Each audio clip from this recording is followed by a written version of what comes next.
this week I wanted to talk a bit about the time that I really closely missed meeting Kazu Kibuishi, but what happened after it that definitely made up for it.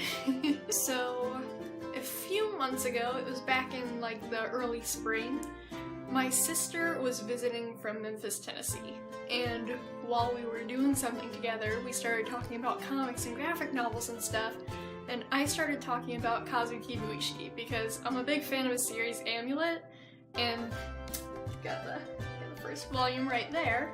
We'll pull that out in a little bit, but we were talking about him, and I was talking about how I really admire how he's been able to complete so many books and stuff, and that it really encourages me whenever I think about how far he's come, and that he's done so many other things like cover work and his Flight Explorer anthology that he started and stuff like that.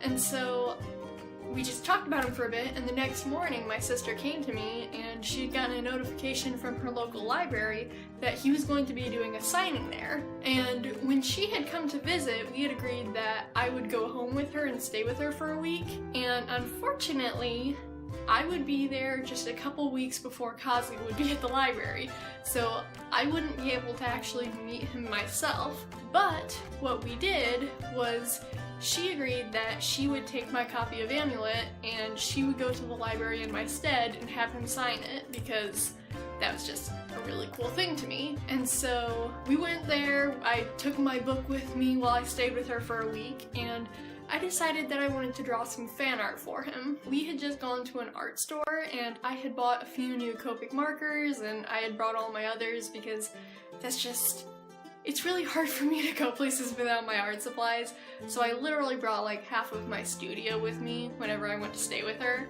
One of the evenings, I was staying in her craft room, which is where she does a lot of her videos and stuff. You may know her. She's Lomi's Playground here on YouTube, and I've actually linked to her a few times and drawn her some art in the past, but I will link her again down below in case you want to go check out her stuff. Really good. And so I was staying on an air mattress in her guest room for that week, and I had all my art supplies huddled up around me, and I was crunched up, really tiny, crunched up. I mean like curled up, but okay, crunched up. And I just huddled there and drew a picture of Emily, which I will put on the screen now. Unfortunately, I don't have any like high resolution pictures of the art I did for him because I was staying somewhere. I didn't have my scanner or anything like that, and I didn't feel like scanning it while I was over at her house. So I just have pictures that I took with just like a iPod camera and that I have posted on Instagram. Here's the art that I did, and I was pretty happy with it. I used a lot of my markers because I had just gotten new ones, so why not? And after I finished the art and everything, I left it with her. I left book 1 of Amulet with her as well, and after the week was over, I headed home and was looking forward to hearing how her visit to the signing and everything went. And so a couple weeks passed and the signing finally happened, and she went to it and she was texting me through the whole thing, showing me what he was up to, telling me what he was talking about and stuff. And afterward, she took my copy of the book up to him to get it signed. Now, something to keep in mind at this time, this comes in just a moment, I have been watching Jason Brubaker Coffee Table Comics videos for couple years now, actually, and I really enjoyed his comic Sithra, and at this time he was doing a lot of virtual studio streams where he would invite other webcomic artists and just comic artists in general that would come on, and on Wednesdays they would all live stream from their studios and just kind of hang out and chat about stuff. And I had been watching those vigorously around this time, and just wanted to say that real quick so that you've got a bit of explanation there. And so she sent me a message after she left the signing and told me about what he had said whenever she gave Kazu Kibuishi my art. And I do actually have some pictures like from the author signing and stuff like that, and I'll see if I can put those up here too. And there's one of him holding up my art, and that one just makes me really happy to look at. One of the things that he said whenever he looked at the art was, "She's got it." And that made me really happy to hear, because coming from someone who has written and published so many really popular graphic novels, that means a lot, you know? And so whenever I'm feeling down about my work, I just think about that he said, "I've got it." And I mean, there are definitely moments where that's a bit hard to believe, as I think any artist could say they have with their work, but it meant a lot. And she said that he seemed to really like it, so that was really exciting to me. And now we can pull out the book that I've been talking about that he signed. And like I mentioned, it's the first volume of Amulet. Unfortunately, it's the only one that I own. I had to check out the rest from the library. And right there says, "For Lissie," and it has a little drawing of Misket and stuff like that. It's really cool. And he also signed the little bookmarky author visit insert thing. And he drew Emily on this one, and I really love them because they're just such quick little sketches, but they look so good. But I mean, I would assume that after drawing a character so many times and for so many years, he would be able to draw really fast and make it look really good.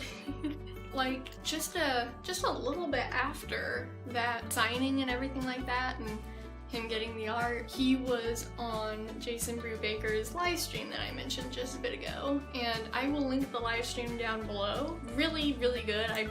They haven't been doing them as much, but I really enjoy watching those and taking part in stuff, and I've met a lot of really cool people while being in the chat, and sometimes I bump into my artist friends in there, and that's always funny because I'm like, "Well, hi, what are you doing here?"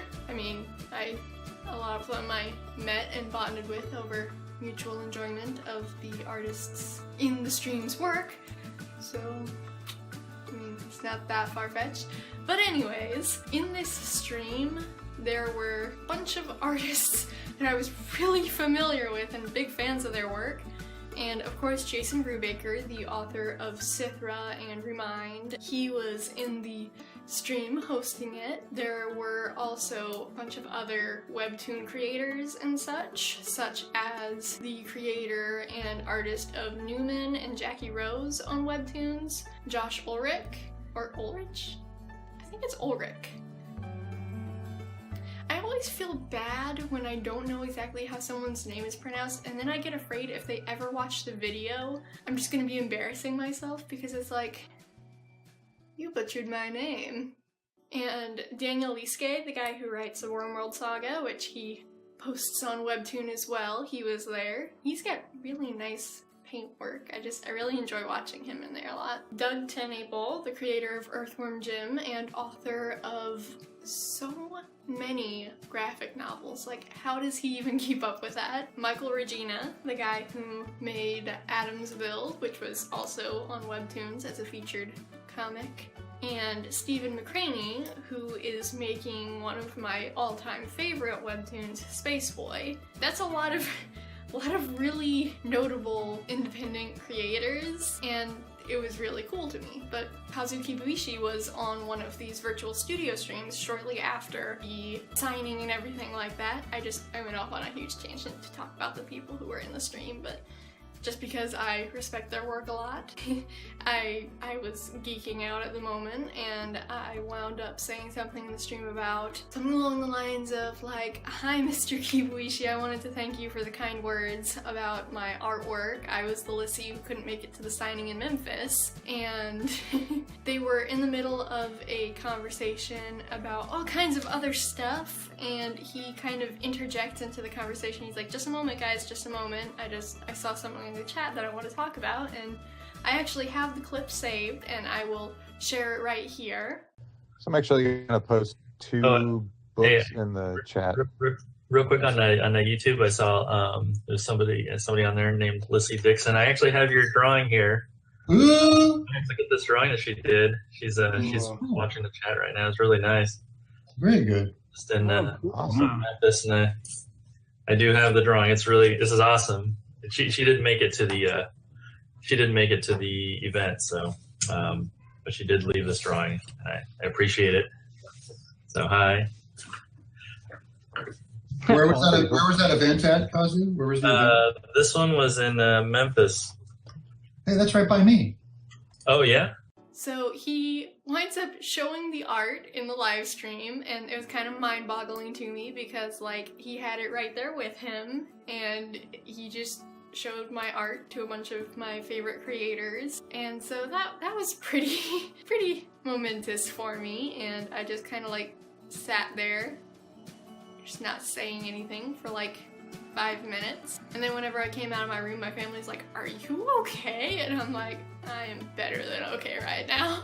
But yeah, just getting to have an experience like that was really huge, and it was a really big encouragement. And whenever I feel bad about not being able to create at the same pace as some of them, I think about that, you know, they all have taken a really long time to improve their skills, and it's really slow to get started in any sort of creative industry, or any industry for that matter. But looking at how far each of them has come is just really encouraging and just inspiring, and especially with a lot of the hardships that Kazu has overcome, especially all of that considered, that he's still pushing forward with his series, and he's 1 volume away from finishing the series that he's been working on for like a decade now, actually. That just really encouraged me because I have a really long-running series too, and seeing people who are actually finishing these big projects or getting so close to the finish line while I've been reading their stuff and seeing it improve, that's crazy to me, and I love seeing it.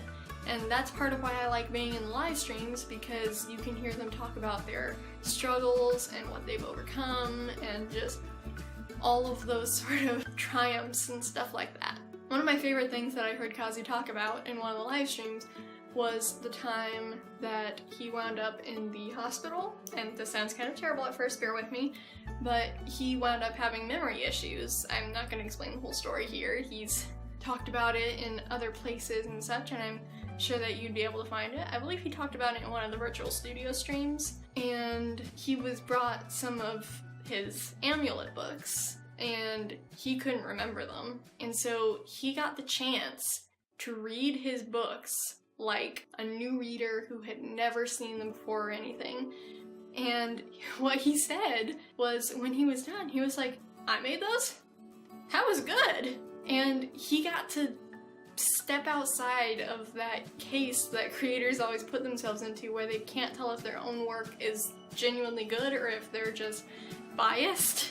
But he actually was able to read it and see that his work was good. And any of his doubts he had, it was good. And that's something that I don't think a lot of us will ever get to experience, but it showed me that, you know, sometimes you get so caught up in a headspace where your stuff isn't good to you, but if you could read it like a new reader for the first time, you would actually look at it and be like, "Hey, this is good." And so yeah, that's my little story. I jabbered on for a long time about how big of a fan I was of all these people, but I hope you enjoyed hearing about it, and I have some other fun stories that I would like to talk about. If you enjoyed the video or anything like that, I appreciate it if you could hit the thumbs up button, and if you'd like to see more videos like this or any of my art videos, be sure to subscribe and all that self-promo stuff. I've got all the links to all my stuff and the virtual studio stream that this happened in, as well as the timestamp, down in the description down below. And thank you so much for watching, and I hope to see you next time. God bless!